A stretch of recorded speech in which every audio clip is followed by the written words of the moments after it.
Hello दोस्तों, फिर से आपका स्वागत करता हूँ टेक गुरुजी के इस नए एपिसोड में। तो दोस्तों, आपको बताना चाहूंगा कि जिस तरीके से हम डिजिटल इंडिया की तरफ आगे बढ़ रहे हैं, तो आपको जरूर जानना चाहिए कि ये 1G, 2G, 3G, 4G या 5G का मतलब क्या है। तो दोस्तों, जिस तरीके से हम फास्ट इंटरनेट की दौर में आगे बढ़ रहे हैं, तो मैं आपको कुछ ऐसी चीजें बताऊंगा जिसको जानना आपके लिए बहुत जरूरी है। क्योंकि हम 4G मोबाइल की बातें कर रहे हैं, 5G मोबाइल की बातें कर रहे हैं, तो हमको ये भी पता चलना चाहिए कि इसका मतलब क्या है और ये काम कैसे कर। तो चलिए दोस्तों, मैं आपको बताता हूँ।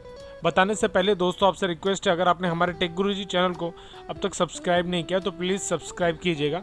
क्योंकि मैं online earning, computer technology, mobile technology, ऐसे बहुत सारे वीडियोस लेके आता हूँ जो आपके लिए बहुत ही हेल्पफुल हैं।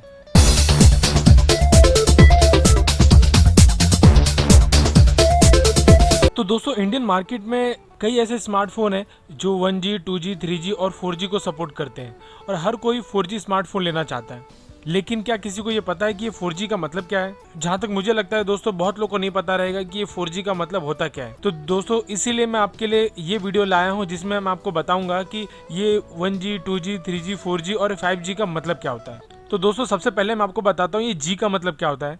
तो दोस्तों, जी का मतलब होता है जनरेशन। तो दोस्तों, मैं आपको बताना चाहूँगा, जब भी किसी फ़ोन में नई तकनीक लाई जाती है तो उसे नेक्स्ट जनरेशन का स्मार्टफोन कहा जाता है। दोस्तों, वक्त के साथ ये फ़ोन का साइज़ और उसकी शक्ल भी बदलती गई। पहले वायर वाले फ़ोन आते थे, उसके बाद कॉर्डलेस हो गए, और अब वायरलेस फ़ोन मार्केट में आ चुका है। तो दोस्तों, मैं आपको बताऊंगा, जो वायरलेस फ़ोन था उसमें सबसे पहली जो जनरेशन थी वो है 1G जनरेशन। तो उसमें क्या था, ये एनालॉग सिग्नल पे काम करता था। ये करीब 1980 की करीब ये फ़ोन आए थे। इसकी स्पीड की लिमिट 2.4 kbps में काम करता था। तो दोस्तों, बहुत ही ऊपर जा रहा है, लेकिन उस टाइम पे दोस्तों 2.4 kbps पे काम करता था। सबसे पहले इसे अमेरिका ने लॉन्च किया था।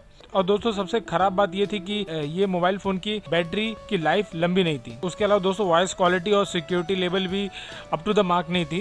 दोस्तों, आप फोटोज़ में देख सकते हैं, जितनी भी फोटो हैं वायरलेस फ़ोन है जो 1G जनरेशन पे काम करती थी। उसके बाद दोस्तों 2G जनरेशन, तो मैं बताऊंगा 1991 में ये 2G जनरेशन आया था। और ये जो था दोस्तों GSM पर आधारित है, और ये डिजिटल सिग्नल इस्तेमाल करती है। इसकी स्पीड 64 kbps की थी, और इसको दोस्तों सबसे पहले फिनलैंड में लॉन्च किया था। इस फोन में SMS, कैमरा, मेलिंग जैसी सुविधाएं दी गई थी। और आप नीचे फोटो देख सकते हैं, ये 2G जनरेशन की फ़ोन थी। तो आपको मैं बताऊंगा अब 3G जनरेशन। तो दोस्तों, 2000 में ये 3G जनरेशन की फ़ोन लॉन्च हुई, और इसके ज़रिए आप गेम्स, बड़े फाइल्स को ट्रांसफ़र कर सकते हैं, वीडियो कॉलिंग और ऐसे बहुत सारे फीचर्स दिए गए थे। फ़ोन में कहा जाता है कि इसके बाद ये नए डेटा प्लान लॉन्च किए, जिसकी वजह से और नई 3G जनरेशन को और पावर मिला। और दोस्तों, 2011 में ये 4G जनरेशन को लॉन्च किया। इसके जरिए 100 Mbps यानी 1 Gbps की स्पीड इस्तेमाल करना चालू हो गया। दोस्तों, ये 3G से काफ़ी महंगा है। हालांकि लुक के मामले में दोनों फ़ोन ऑलमोस्ट सेम ही दिखते हैं, लेकिन कंपेटेबिलिटी के मामले में थोड़ा डिफरेंस है दोस्तों।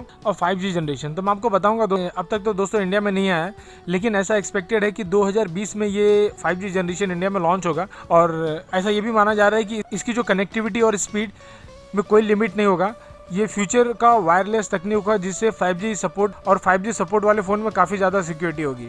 तो दोस्तों, ये जस्ट बेसिक इन्फॉर्मेशन आपको देना चाहता था। आई होप दोस्तों आपको वीडियो पसंद आएगा। इससे रिलेटेड अगर आपके पास कोई भी डाउट हो तो प्लीज़ मुझे कमेंट कीजिएगा, मैं आपकी डेफिनेटली हेल्प करूँगा। Thank you so much.